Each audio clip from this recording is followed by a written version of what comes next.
Hey everybody, this week we're talking about Black Phone 2. And then we're talking about good fortune. But as always, we start with movie news. And then for the second half, it's of course our spooky screen season. We also talk about birthdays in movies. And then of course we have to finish off with a Did We Know?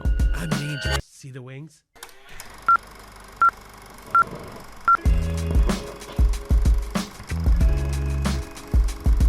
Hello everyone! Hey everybody. And welcome to another episode of the A-List Admission. Welcome. I'm Cheyenne. Oh wow, we're doing this. Yeah. I'm Ricardo. And it's his birthday. We're filming on his birthday. Yes. Happy birthday. Yes, it's October 17th for those who want to keep track. But yeah, welcome to the podcast. For those who don't know, we just review any of the new releases just casually for fun, just to try to give you some savings for when you go to the movie on Tuesday on cheap night. Yeah. Yeah. So Cheyenne kind of kicked it off already, but for the personal news, today is my birthday.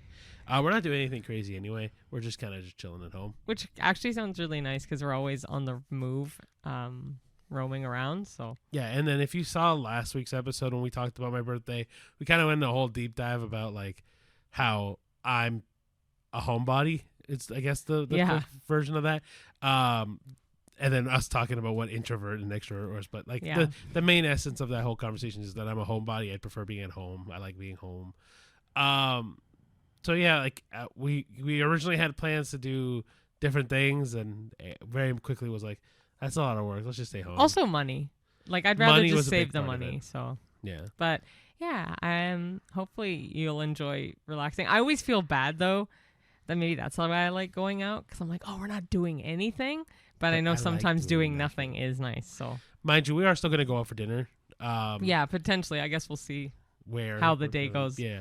And then, we're just going to just chill, watch more movies and stuff. Yeah. But we'll talk about the second part. Go on. I am officially a British citizen. So I just got my dual passport, which was a long, arduous process. All thanks to my mom. TLDR, she added her first name later in life, and they didn't believe it. So they needed proof that she had added it after, like later on, not when she was pre-married. It's more than that. It was marriage licenses. So it was a lot of certificates. It was. Sorry. I was he's filling in the blanks. I can do it. Okay, go for it. No, but it was I had to send a lot of documents, and then some of them they needed another version of a document, and some things in Canada we don't have compared to the UK. Anyway, long story short, I'm very, very proud to say that I have both citizenships now. And I got my passport in the mail. So yeah, I'm very excited about that. So now you're both Canadian and British. Yep. So yeah, I love that. I've been wanting it for years, and I finally was like, I need to do this, so I'm glad I did. Oh, I'll tell you something that my mom told me that I don't think we told anybody yet. But my dad's from Nicaragua, my mom's from El Salvador. My mom was telling me that if I get my El Salvadorian citizenship, I can get my Nicaraguan citizenship as well at the same time, so I can be a tri. Yeah, you can. Yeah, 3 is the most, I believe. You can get more if the country allows it. Oh. But so Nicaragua has a history of like not letting people be a dual citizen. But I guess because El Salvador is so close, they're okay with letting me to be a dual citizen. So that you don't have to go through Nicaragua? I have to do both. But yeah, I can be a tri-citizen. So what was your mother saying to you? The original thing was I can be a Canadian citizen and a Nicaraguan. No, you can be all three. No, Nicaragua wasn't letting me be more than that. Oh, now you can. Because it's El Salvador. If I had done like, let's say, British and Canadian, I cannot be a Nicaraguan citizen. But because it's another Latin country, they're like, because it's so close to Nicaragua that they allow it. Oh. Like if it was Brazil, they would still. Well, we'll have to find out. I'm telling you that's what it is. No, but either way, there's a lot of info that goes into filling out the applications. If you have all the stuff, though, great. But like, I didn't have my long form birth certificate. I had a short form, and they need like long, which I get. They need all the info they can. But yeah, I'm just really happy I have it now. Yeah, but yours was also asking for things that just didn't need to or exist. Yeah, I don't know. It was dumb. But yeah, no, I'm very happy to have it now officially. Yeah. Well, we'll go right from there into the movie news. Yeah. So 2 are a little bit on the sadder side. Yes. This particular one is from Good Morning America, this article, but it is widely known that Diane Keaton unfortunately did pass away on October 11th. They actually, though, have just revealed the cause of death, which is actually pneumonia, which is very, very sad. She was only 79. She's been getting a flood of like love notes and messages and stuff online. And I know the family has also been saying thanks for the like extraordinary love and support in the messages they've been getting. But yeah, official cause of death is now cited as pneumonia. That's crazy. That's so sad. And the worst part, I think, is that it's preventable. I guess, but I want to. So I don't know if it was through Good Morning America, this part, but I read somewhere that it was like bacterial pneumonia. Like it was not just plain Jane pneumonia, if you will, but like there was an extension of it. Severe version of it. Yeah. Okay, so then. And plus at her age, maybe it just how it reacted, I guess. The second of the 2 sad news was that Struzan, the legendary Star Wars and Blade Runner poster artist, as well as Back to the Future and Indiana Jones, he has passed away. What was his age? 78. When he passed away. He was suffering from Alzheimer's already, and he had since stopped making those iconic last-minute posters. And he couldn't remember making them. That's which the is saddest the craziest part. So his brother, Greg, had written on Drew's Instagram about something that Drew had shared with him, and this is the exact quote, "It is with a heavy heart that I must tell you that Drew Struzan has moved on from this world as of yesterday, October 13th. I feel it is important that you all know how many times he expressed to me the joy he felt knowing how much of you appreciated his art," which is end quote. Which is it's so sad to know that we had such a living legend in the world of art.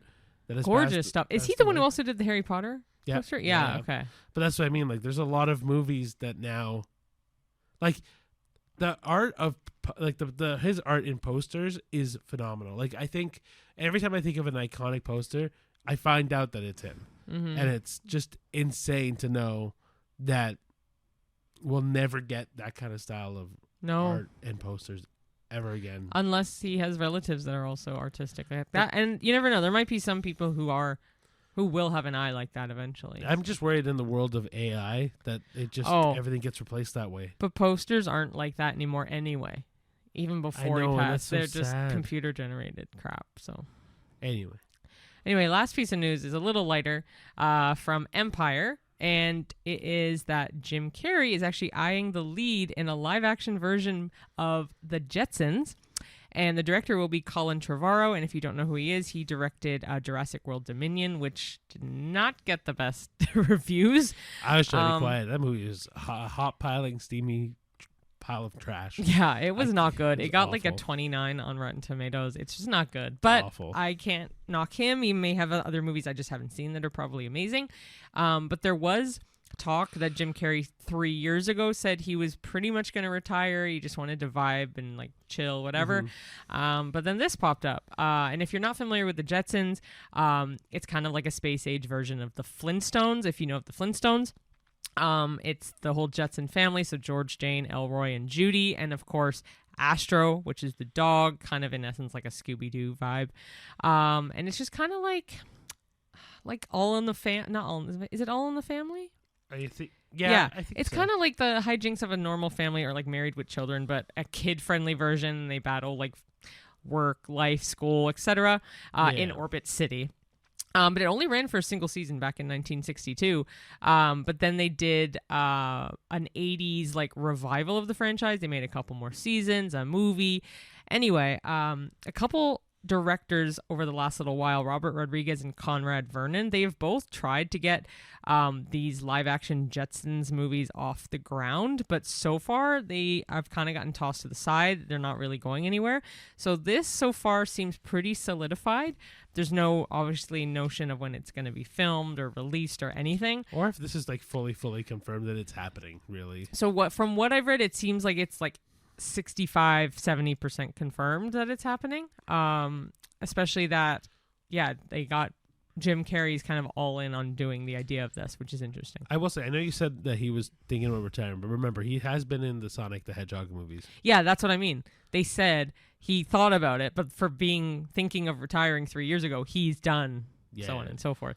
So we'll see what he does. So yeah, that's the movie news for this week. We'll go right into the movie reviews. Yeah. So the two movies we watched this week is going to be Black Phone 2 and Good Fortune. Yes. So these two movies we saw last night, and it was a double feature once again. There were some other movies that were slated to come out, and they are limited / didn't come near us at all. But yeah, let's get into it. So Black Phone 2, the director is Scott Derrickson. It was rated R for strong horror elements, violence, and coarse language.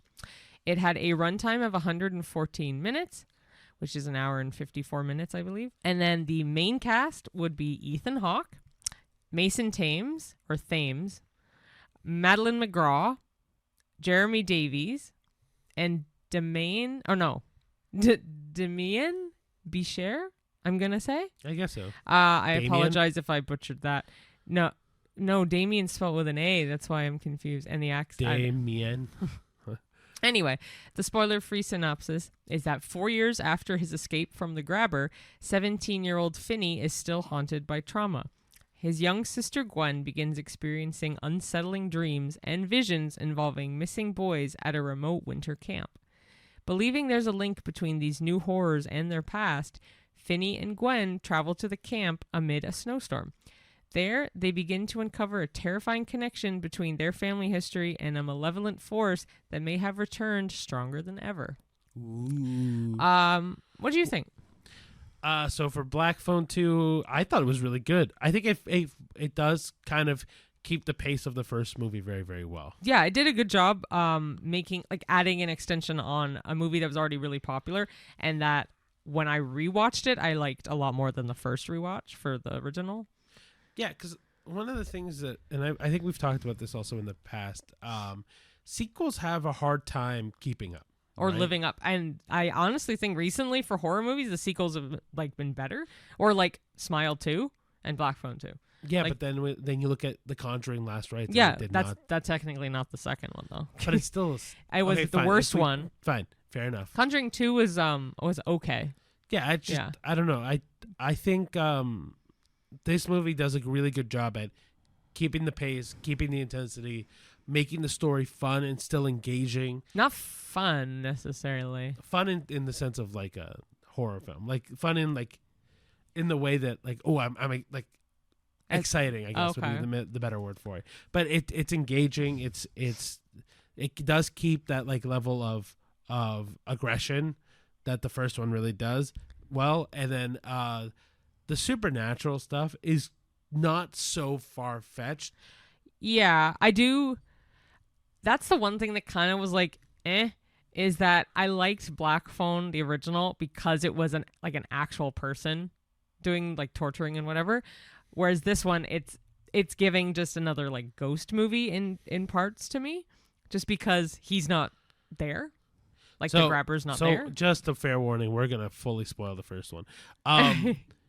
No, but the kid's talking to Finn on the phone in the first one. Can I also, just say, I'm so glad all the cast came back. Oh, my gosh. It makes it so much better because they've aged accordingly. I completely agree. Yeah. Yeah, and Mason Thames, by the way, he's huge right now. Definitely grew up, though, from the first one. The first one, we were even talking at one point, we had no idea it was Mason Thames. Because it wasn't that long ago. No, it wasn't. And then when I looked up the cast when we watched the live action How to Train Your Dragon, he's in it, obviously. And I was looking up his movies, and I'm like, Ricky, do you know he was in Black Phone? What? We did not know at all. He shot up. I feel like if you're already, when you're younger, if you're already skinny with a fast metabolism, I always find those people shoot up really fast when they hit puberty. Except my brother. My youngest brother. That's genetics. No, that's just unfortunate. He just got unlucky. But regardless. Your middle brother? No, my youngest. Oh, your younger brother. Oh, he's still young. He's actually, I shouldn't say that. He's the same age as Finney. Yeah, he's 17. I don't think he's going to grow that much taller. Anyway, regardless, the whole spirit thing. So because of the first movie dealing with so much people from beyond the grave talking, I was okay with the grabber coming back fully. Because to me, if all the souls were able to talk to Finney about how to survive, how to keep going, how to fight, how to get past that, then this movie kind of, to me, just extends that source of spiritual stuff. It just keeps it going.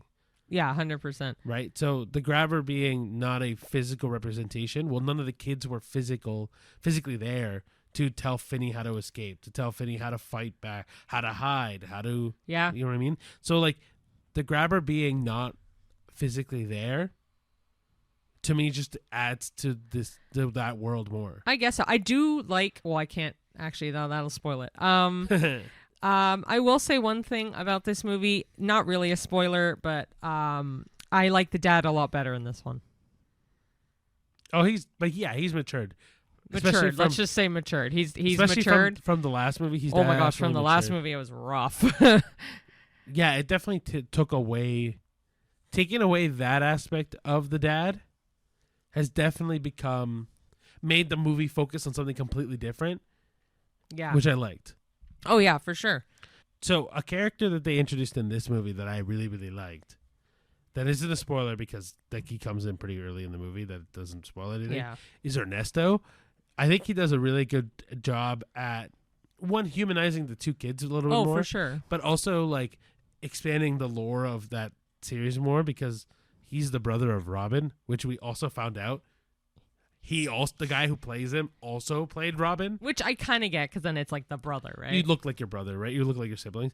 But I think his character is really, really good at creating a solid foundation in the reality of things in this movie. Oh, for sure. Right? Like it doesn't like this movie, for it being so supernatural, because it really is supernatural, does feel way more grounded than a lot of other, like this compared to even Paranormal Activity, which is supposed to also be like a realistic whatever. Yeah, that to me seems so fake, whereas this feels way more realistic. Yeah, it's in the cinematography, I think. I agree as well. Yeah. But what would you give this? Like, I'm gonna give it a 7. I was in that range. I was debating. I think it's definitely less than an 8. So I was in the range of 7, 7.5. I'll stay with 7. 7's a good one. Yeah, because the next one's not gonna be a 7. Oh, not by any shot of the imagination. But I will say, like, Black Phone does. I really like the Universal Black Phone. Where it could go from here is really questionable. Again, that's why I think they should have stopped. Mind you, I get with The Conjuring, they have cases they could do. I just think they should have stopped at 3. No, not made a 4th. I'm a big fan, and I was excited, and it didn't work. So I think they should just stay at 2. The 4th one for The Conjuring is The Devil Made Me Do It. Oh, right? No, The Devil Made Me Do It's the 3rd one. Oh, okay. Yeah. I thought there was 5 Conjuring movies. No, there's 4. Like, the newest one is the 4th one. Maybe I'm just confusing it with all the freaking spin-offs they have, because they have a lot of spin-offs. Or not, what, The Conjuring? Yes. I was going to say horror movies have too many spin-offs. Annabelle. The Nun, all the Annabelle movies, all the Nun movies. Yeah. La Cosa of La Llorona is apparently not, even though it is adjacent to that series. No. Anyway, but regardless. Part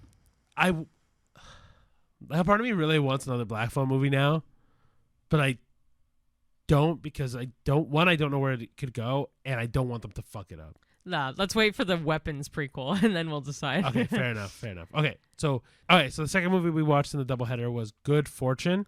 The director was Aziz Ansari in his debut, which I didn't know he directed. You had to tell me that afterwards. It was his directorial debut? Yeah. Or like that he directed it? Both. Actually. Yeah, I didn't know that. You had to tell me afterwards. Yeah. The rating was rated R for language and some drug use. The runtime is 97 minutes, and your main cast is Keanu Reeves, Aziz Ansari, Seth Rogen, Keke Palmer, and Sandra Oh. Your spoiler-free synopsis is Gabriel is a well-meaning but somewhat bumbling angel tasked with protecting people. He notices Arj, a struggling gig worker tied to a wealthy employer, Jeff. Gabriel tries to teach Arj that wealth might not fix everything by orchestrating a life swap between Arj and Jeff. The plan backfires in unexpected ways. Gabriel loses his wings and is forced to live among humans, while the consequences of the swap begin to unravel. All right. Cool. So, what did you think about Good Fortune?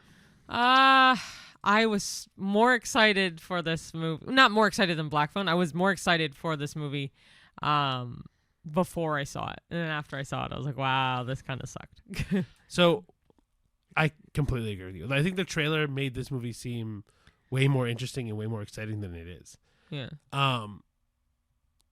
I was trying to explain this to some coworkers today, and the thing that I started to realize is this movie is just too realistic.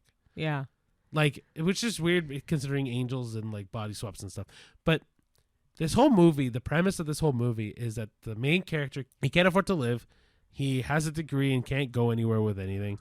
And he just doesn't like his life. And then even when things kind of go right, things still go wrong. Yeah, because it's an R-rated comedic It's a Wonderful Life. Yeah, kind of. It is. Yeah. But these swap movies where one has a poor life, one has a good life, whatever. Same essence of It's a Wonderful Life. Yeah, it was just too realistic. I think this, and like the angel thing is kind of like funny. Like, don't get me wrong, this movie actually is really funny. There are a lot of moments when you have Seth Rogen and Aziz Ansari and Keke Palmer and Sandra Oh too, which is like cool. And Keanu Reeves, like you have a star-studded cast. This movie, all the acting was really good in it. The jokes landed really well. I think it just suffered from story. Yeah. Like I don't think the directing actually I thought was really good. Like the movie did follow well. Yeah. And I like the camera shots that they used. I love the way things went. The music choice was good because it was kind of kooky, kind of like angelic. Like everything worked. Just the story lacked so much. Yeah. So I wish it had more gravitas to it. Like I wanted it to be a little bit more dramatic, a little bit more grandiose, a little bit more like edge of your seat kind of thing. And like I know that this movie never was gonna get there because it's supposed to be more realistic comedy, but like I don't know, I wish there was something else than just this guy can't afford to live life. 100%. Yeah, I liked it at the beginning, and it kind of just sidewinded for me. Nodded off a few times because I was like, oh, I'm so bored. Yeah, this was one of those movies where by the end of the movie, you're kind of just like, oh, yeah, okay, I guess it's over, and then you leave. Like, it's not, like, to me, I'll rate it now. Like, this is a 5 for me. Yeah. Like, 4 or 5. I'm in that range. Maybe a 4.5. Like, it's very meh. It may be just, I'll probably keep it a 4 out of 5, like 4.5 out of 5, or 4.5 out of 10. Oh my gosh, because it just squeaks it's just bad enough that I have to give it a bad quote unquote rating. Yeah, but just on story, because all the acting was really funny, or really good. Like Keke Palmer, I think was completely underratedly funny in this. Definitely. And I love Keanu Reeves, and then Seth Rogen's amazing. And Aziz Ansari, his style of comedy is not my favorite, but in this, actually, I really, really did like him. The story lacked so much. Yeah. What do you give it? 4.5. I'll give it like a 4. Yeah. Yeah. Not the best. Like, I think it's so close to being a good movie. It just wasn't more. Like, this was one of those movies where it tried to do the less is more kind of concept, and it was just less. Yeah. So I'm comfortable with 4. Yeah. Yeah. Yeah. So those were the 2 movies we watched this week. Go see Black Phone 2 if you have a choice. Actually, watch Black Phone 1. Yes. Then go watch Black Phone 2 if you haven't seen it. Because that one, I will say, you do need to see the first one. You absolutely do. The whole story of the second movie is completely lost to you if you don't see the first one. Okay. So, yeah, that's the first half. Second half's going to be fun, though. Yeah. I switched it this time because usually we do, like, the theme of the second half and then the spooky screen season, and then Did We Know? Well, the theme in this instance doesn't work with the other movies. So but also, I think spooky screen season works better first because the Did We Know ties into the second half discussion. Yeah. So that's why I did it. Perfect. Okay, so I'll do the first one. Yeah. So we watched 2 more of very well-known Halloween movies. These are your very much stereotypical Disney Channel type movies. For sure. First one being Hocus Pocus. Fuck yeah. From 1993. The director was Kenny Ortega. Fuck yeah. What the hell? Kenny Ortega's great. Oh, I don't know what else I know. There's movies. It's just not coming in here. It's rated PG for some scary sequences and some language. It has a runtime of 96 minutes.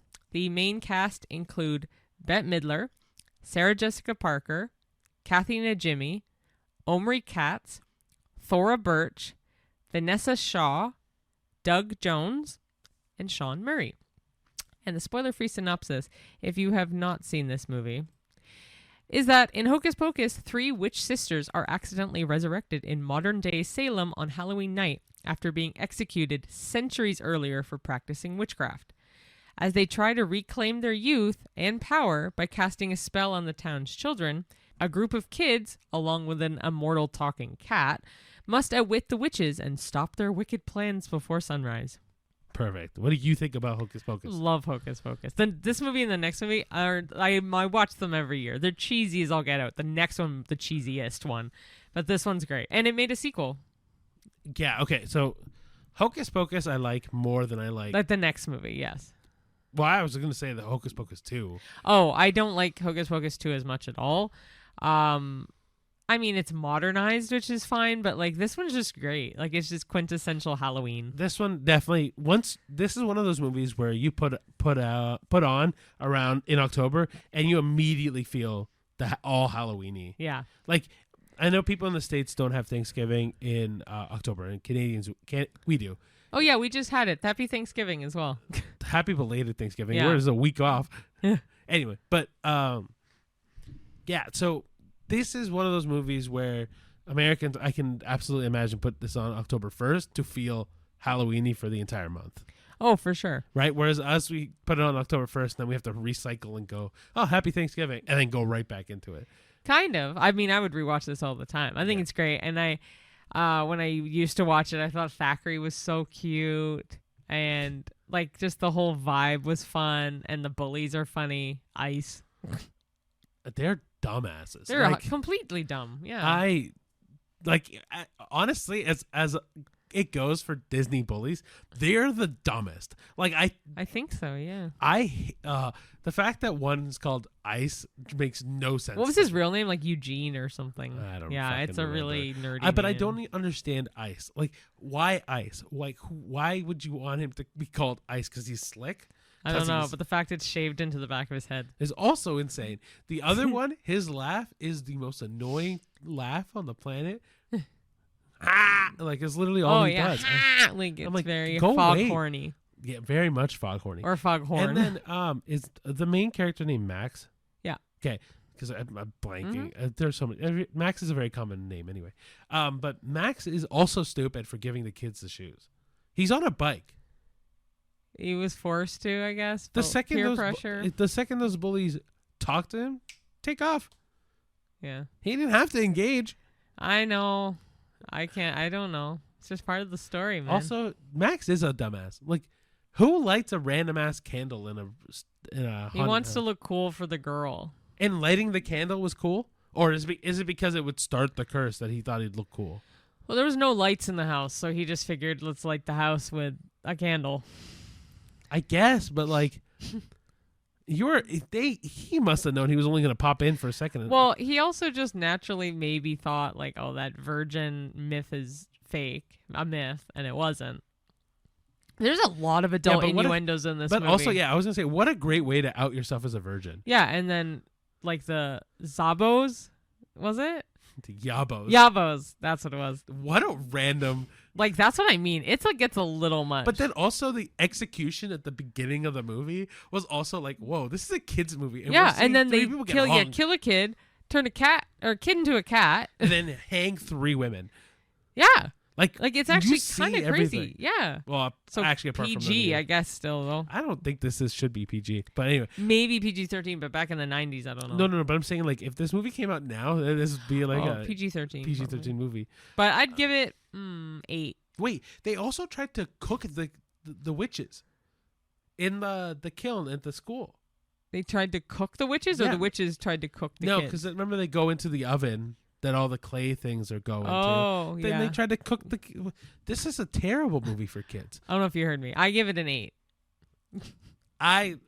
This is a 7. I'll say 7. Okay. This movie. So this is one of those Halloween movies. I'm gonna get crucified for this. It's not one of my favorites. It's not one of my favorites either, though. By any means, though. It's not one of my favorites. But I'm trying to think what else. Okay, I'll do 7.5 because I'm gonna tie it with the next one. Tie it? Oh, the second one's getting significantly lower for me. But like, okay, well, but wait, but like to me, Monster House, Paranorman, like the movies that we even talked Corpse about, Bride, Nightmare Before Christmas. those are Halloween movies. Yeah, like this is, it gets you going. But I prefer it over like Frankenweenie. Yeah, I get. It's on par. That one's not that my favorite. Okay. Anyway, all right. So the second one is Halloweentown, 1998. The director is Dwayne Dunham. It had a TV rating because this is a made-for-TV movie of TVG. Wow, I think it's the only G movie ever. I mean, or at least recently. I mean, it is. If this is like a video game, this is like E for everyone. Like, this is like as kid-friendly as possible. The runtime is 84 minutes, and your main cast is Debbie Reynolds, Kimberly J. Brown, Judith Hoag. Hoag. Fair. Judith Hoag, Joey Zimmerman, Emily Rosk, and Philip Van Dyke. Is that Dick Van Dyke's It is. son? He's that neighbor in that one house. Sure. I don't remember. Okay. I was thinking of the... I think he's the neighbor. Is Doug Jones in this one too or no? No. Okay. No. We didn't even talk about Doug Jones in the other one. We'll go back to it after this one. And your spoiler-free synopsis is... A young girl named Marnie discovers that she and her family come from a long line of witches. When she secretly follows her grandmother to a magical place called Halloweentown, a world filled with friendly monsters, ghosts, and other supernatural beings, she learns that dark forces are threatening the town. Marnie and her siblings must embrace their magical heritage to help save both Halloweentown and the human world before it's too late. So what did you think of Halloweentown? I love it. I think it's so cute. I could see why it's made for TV, but I could also see why it would make any younger audience want to be a witch. This is one of those movies where it's too kid-friendly for its own good. It's too cheesy. It is so bad. Like, not bad, They made but like... 3. I know, and each one gets worse. Aw. They do. I think, honestly, I think Marnie's acting is great. I'll give her this. If it isn't for her acting, this movie really... And Debbie really Reynolds, fit. maybe? And the mom. I don't remember what the mom's name is. Me neither. But the mom, Marnie, and Debbie Reynolds actually make this movie. Mm-hmm. Everyone else, like, they're good as supporting characters, but, like, you could change them out. And, like, the only person that, like, makes this movie even a little bit more redeemable is also the cab driver. I can't remember his name off the top of my head. Benny? Right now. Benny. I love Benny. He's so funny. But he's also like a dad joke kind of character. But everything else about this movie is so cookie cutter. Oh, for sure. But Disney Channel TV movies are. Yeah, like this is... I don't know. I think when this... Like, if I get a choice for Halloween movies, this is like the last one I want to watch. So what's your rating? Like a 6. Oh, that's higher than I thought. You like you reamed it out. No, because it's definitely on the above the like range. Like for me, like I was like 5.5 seems a little low, so 6. I'll do 6. But yeah, it's just not my favorite when it comes to Halloween movies. Is this one of the better Halloween movies altogether? Yeah, it's definitely on the upper half. Like Trick or Treat to me, this is way better than Trick or Treat. Yeah. Way better. I'm going to give this a 7.5 as well. Yeah, this is a 6 for me. Okay. Well, okay. I get it, though. So honestly, and solely because it's so kid-friendly that it's like a little bit like too much one way. Like it would be if it was like My Little Pony. But then again, adults like it, so I don't know. I would be on this... Like, if this was a PG-13 movie, I think this movie does way better. So what were you going to say about Doug Jones? It's fucking amazing. Oh. I love Doug Jones. We just didn't talk but he's about... okay in that. He's just Billy Butcherson. Like, it's not... No, I just wanted to talk about Doug Jones. Oh. I just love Doug Jones. He's great. Yeah, he's really, really great. So solely, honestly, was just... I love Doug Jones. Well, like, even Doug Jones in fucking... What We Do in the Shadows. Oh, yeah. Right? And then, isn't Doug Jones the water creature? Water. Yeah. Talk about costume He's legend. in Pan's Labyrinth. He's the eye guy. I know. Like, but anytime Doug Jones puts on a costume, fucking incredible. I love him. He's made for it. And but he's the one who has so much... he's the most patient person on this planet, I think, considering he has to sit in that damn makeup chair probably for hours. He probably falls asleep. I did see an interview once or something where he talked about him when he sits there and what he does and stuff. He probably talks to people, probably just chill. Like, I would just chill out. But those are the two movies we did see. I say watch both anyway. They're fun. For movies that get you into the spirit of Halloween, both of them are great. They both do the job. Mm-hmm. Yeah, that's all I got to say about it. Fair enough. All right, so now we're going into our birthday-themed movie discussion list. Yeah, so I think I picked, let me check. 4 we movies? have 1, 2, 3, 4, 5 movies. Just really quick, like ones that either focus around a birthday, have a birthday in it, and kind of like a topic to go off of that. But first one is 16 Candles, very obviously. Yes, of course. From 1984. It's definitely the ultimate forgotten birthday teen classic movie. Have you ever seen it? Yes, with you. Yes, I know. I know. Oh, sorry. I didn't know this was a thing. It's okay. But then 2, how do you think it holds up today? Do you think it's also cringy like Halloweentown, or do you think it's like sweet nostalgia? I think it's sweet nostalgia. So do I. And also, what's his name is in it? Fuck. From 2.5 Men. Ducky? Oh, no. He's Ducky in it. Ducky, yeah, but I was thinking of Molly Ringwald, and then you said the guy. Well, Molly Ringwald is, that goes without saying. I think the thing with any John Hughes movie is that it stands the test of time so fucking well. Yeah. Right? And I think... Breakfast Club's one of my favorites. Well, and then we even go into... I had another one in my head. Ferris Bueller's Day Off. Yep. Yeah, and is Home Alone also one of my favorites. I think John Hughes also did Home Alone. Yeah, like John Hughes movies are just incredible. Yeah. Like, and I think that I think if we talk about this movie in the next 30 years, I think it still holds up really, really well. I don't see a John Hughes movie being 200 years old and it going out of style. Yeah. Like I think that legendary movies. Yeah. Yeah, I love them so much. Cool. All right, so the second one was Harry Potter and the Philosopher's Stone, Sorcerer's Stone. What is the actual movie called now that I'm thinking about it? Is it both? It's both, depending on your country. Cool. Yeah. So Harry Potter and the Sorcerer's Stone from 2001. Harry's 11th birthday gift is finding out he's a wizard. Now, is this the best or weirdest birthday reveal in movie history? I don't really know of any other birthday reveals in movies, but this one I think is awesome. I don't think it's weird. I think it's fucking cool. You're a wizard? And you're 11? Like... First time I ever watched Harry Potter, I think I thought the coolest thing on the planet. That's what I mean. I don't think it's weird at all. I mean, the idea of being a wizard and being told, hey, just so you know, you're turning 11 and now you have magical powers. But also I'd be fucking pissed. Like this whole time you could have probably been known about being a wizard at 11 sooner, but your damn aunt and uncle screwed you over. I mean, he was definitely showing powers already anyway. And they were trying to hide that and say it's rubbish and whatever. Sure, but you can't do anything with it until you're 11 anyway, unless you had magical parents. Yeah. Which, yes, Harry has magical parents, but they both died.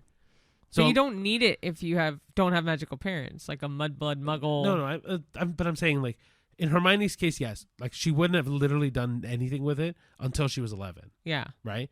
But, like, Ron, he could have started training some magical stuff because both of his parents and obviously all of his brothers and his sister all are are all wizards or wizards. Sorry, what's the female version? Now I'm like blanking. Witches, thank you. They could have helped him get stronger, right? Mm-hmm. Harry, that's why I'm like, when Harry gets told he's a wizard at 11, and it doesn't faze me that it's too early or too late because he can't do anything with it anyway.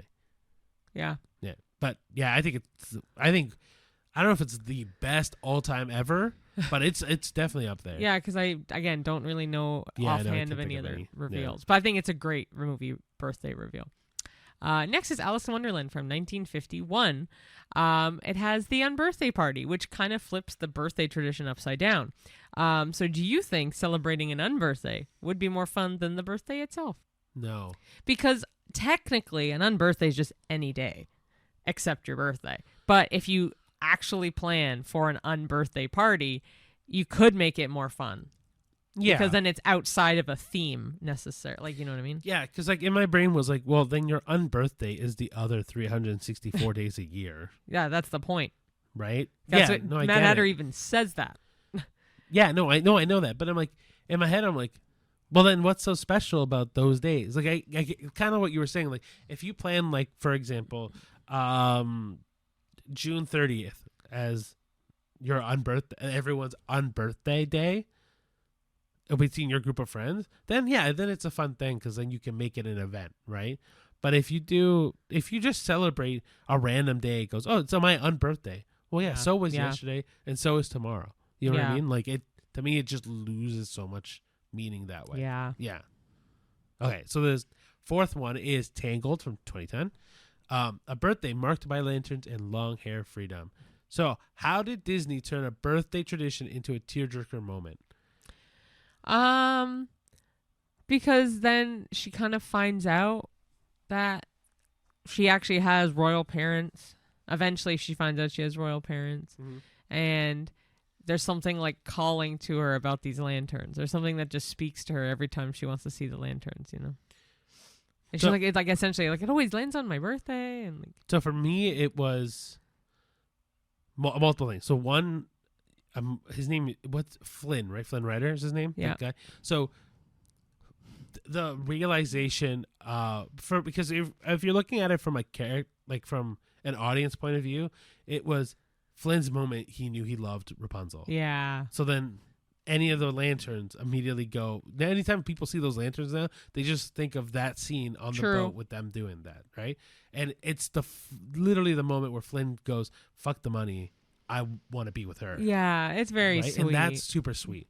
And then the short, like the long hair freedom thing, very much is just her reclaiming her power and like being able to separate from someone who doesn't have her best interest at heart, no matter what that person says, right? So it's a mix of her being stuck and then getting free, and Flynn evolving past the selfishness that he started the movie with. Right? So it's a birthday because the lanterns celebrate her day of birth, literally, and she just doesn't know it. To so much encompassing that one day that is bigger than her. Okay, last but not least is Peter Pan from 1953. So Wendy's birthday eve marks her last night in the nursery. So what do you think about the bittersweet link between birthdays and growing up, especially in this one because it is a big one for her? But in this movie, so maybe because it's older, they do make a much, and this one's in England, yes. Yep. There is a Big Ben, remember? I was gonna say there's a much bigger emphasis in this about growing up. But if I saw a guy that comes in and like, "Ooh, I'm gonna take you to Neverland," which I guess is the whole point of not growing up, but like, I think I'd be too wrapped up in the adventure to really care how old I was. No, but in this, she could not stay in the nursery anymore. Yes, no, she had to have a big bedroom, her own room. Yeah, you know. So in terms of, sorry, what was the question? It was like, in terms of growing up. What do you think of the link between birthdays and growing up? At least in this movie, because for me, I think, that does it's a very important thing for her family to know that, hey, you're essentially a woman now, so you're gonna get your independence, your own room, your own world outside of your brothers. But she doesn't want that. She loves the nursery. She loves being with her brothers in that room. She doesn't want to leave. So Peter just happens to come at the right moment to say like, hey, let's just like one last hurrah, essentially, even though she doesn't know how long she's gone for. In essence, she's only gone for not even an hour. But yeah. I think, well, this movie also shows her how much she has grown in of itself, right? Mm-hmm. She becomes that like mother figure to all of these characters. So she realizes that by being there for so long, she's grown up anyway. So I think it's one of those things where it's the realization that you grow up without realizing, but also just because you grow up doesn't mean you can't have fun. Yeah. And you can't have those moments of immaturity, right? Yeah. Like even now, how many times have we joked about that we're like immature adults? right? Like we talked about, let's just stay home and watch movies. Like this is what we love to do, is just watch movies. Yeah. And like, dude, I remember sitting in front of the TV when I was younger, just watching movies. Yeah, or TV shows, like in general, just watching something that's so entertaining. even though we grow up, you hold on to the stuff that makes you young. Yeah, and if you want to live your life and buy the stuffed animal, have the funky glitter pens, do it. I say just be, if you're always young at heart, then you essentially never age mentally, which is not necessarily a bad thing. Obviously, maturity to an extent, but gotta have fun. I think it also increases your level of energy. Yeah. Right? Like, if you think young, you are young. Like, you get more spry. You get more energetic to things. You want to go and do things, right? Like, even for me, who's a homebody, my brain goes, ooh, I want to play video games. Ooh, or like for me, I'm like, oh, I'd love to go. Like right now, I'd love to play mini golf. In this exact moment, as I'm saying this, I would love to go mini golf. That sounds like fun too. Like I just, but like it's just the natural way of things. But there's ways to hold on to both. Yeah. Okay, so that is our like mini movie birthday list discussion thing, and then we're gonna go into our Did We Know? There are 4 facts. 2 of them are movies we talked about, and 2 are not. So I'll go into the first one. Sure. The movie 16 Candles, again from 1984, was filmed in a real Chicago suburb, and the cast celebrated Molly Ringwald's actual 16th birthday on set during filming. Did we know? Did we know to which one in particular? Both. Because, well, for me, I didn't know either. So I knew that they celebrated her actual... Oh, actually, I didn't know it was their 16th. So I'll say no. Okay. But I did know they celebrated I knew they her celebrated a birthday. I didn't know it was 16th. That's kind of cool. That's really cool. Oh my gosh. We're the same person. Get out of my head. The second one is in Harry Potter and the Sorcerer's Stone, 2001. Harry's birthday scene was shot in a cramped hut set so small that Daniel Radcliffe's head kept bumping the ceiling between takes. Did we know? No. Did not know that. Poor guy. I thought it looked big enough. I guess not. Damn. I don't know. I guess they did a great job at the movie stuff. Yeah. But yeah, no, I definitely thought he was big enough. The next fact is a movie I have not seen. Same. Okay, perfect. I know of it though. We talked about it one time. I can't remember when, but so in 13 Going on 30 from 2004, Jennifer Garner's 30 flirty and thriving transformation happens the day after her 13th birthday, and the studio released the movie near Garner's real life birthday for extra fun. Did we know? No.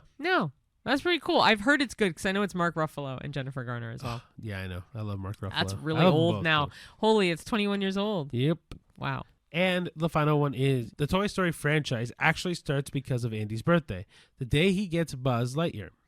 The date was chosen to reflect a milestone age when kids' imagination begin to shift from plush toys to action figures. Did we know? No. So I knew it was on his birthday, but I didn't know the rest. I didn't know, which in essence, though, that makes sense. It is kind of kick off the movie. Because he's absolutely. Growing up. So, and you see the strange things scene where his whole room changes from cowboys to space age and aliens and like Buzz Lightyear stuff. So 100%. It shows his maturity, and I think that ties in with Peter Pan really well as well. Yeah, I mean, in the first Toy Story movie, absolutely, you see it, right? Like, all the kids come to Andy's birthday party. They organize a whole thing about getting the army guys to go downstairs to sneak at what he's getting for his birthday. And then them planning on, oh my gosh, all the kids are coming. What's the size of the present? Who's going to come into who's going to screw up their relationship? And that's exactly it, right? The whole hierarchy changes. It's just, man, I think Toy Story is just, I think it's, I don't know if we've ever said this, but I think Toy Story is probably the best animated movie that's ever come out.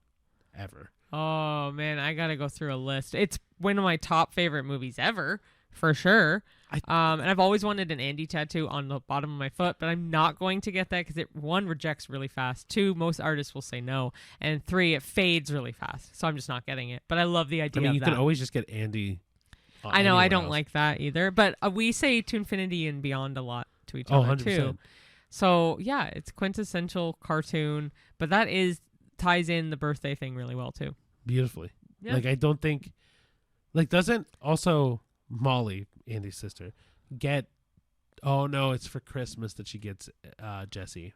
Yeah, that's in the second one though. Well, I mean, I know in the franchise. We were talking about franchise, but yeah, no, I think movies and birthdays are always going to be synonymous with each other. Yeah. Because it's another way of telling a story of growth and change and just the natural progression of life. Yeah. In ways where, like, people will always experience that, right? Whether you're a kid and you're turning 13 or you're an adult going on 50, right? Like, it naturally just progresses through life. And there are so many stories that tie with the natural growth of life. For sure. Yeah. So this was a good topic for today. Yeah. Well, I wanted to do birthday theme because you're a birthday boy. Yes. I mean, and you know what's so funny is everyone's going to go, oh, so how do you feel being, well, I'm turning 28, but like, how do you feel being blank age? Yeah. For me, it never changes. No, it never changes. Until the only time it did actually was 30 for me. Yeah? Yeah. Yeah, I feel like once you turn an age, then like 6 months later, you're like, oh yeah, I guess I am such an age. And then by the time you realize, oh yeah, like for me, like, oh yeah, I'll be 20. I feel 28 in like June or July of next year. Yeah. Then my birthday hits again, Yeah, and I you're know. like, oh, I just felt my age now. I know. Like, Anyway. Thank you so much for watching, everybody. I hope you enjoyed the episode. If you want to follow along on any of our social media, whether it's YouTube, Instagram, TikTok, X, Letterboxd, Twitter. Facebook, Twitter. I said X, I think. Oh. But whatever. And then follow us along on YouTube or Spotify or Apple Podcasts or iHeartRadio, wherever you get your podcast to listen to the podcast. If you want to watch it, it's on Spotify and it's on YouTube. All of our shorts, reels, TikToks, obviously, are on YouTube, Instagram, and TikTok. These are all just our opinions, whether it's the movies that came out this week or any of the Halloween movies. But if you disagree with any of them, let us know. I want to hear it. I want to hear why you hated Black Phone. Or if you have a birthday that's the same day or around the same time. I mean, hey, if you have the same day as me, you also share it with Eminem. So that's cool. Yeah. What else? I'm missing something. No, we just appreciate you following along, liking, commenting, subscribing. Please tell your friends and family. Yeah. We really appreciate the support. And we always love doing this, and we'd love to keep doing this. So we can't do that without you guys. So thank you for, again, watching and listening in and tuning in. I know Ricky puts a lot of work into the editing, so I appreciate that. And we're off to go celebrate your birthday. Yeah. We'll figure out what we're going to do. But till next time, guys. Thank you for watching, and we'll see you at the movies. See you there. Bye. Bye.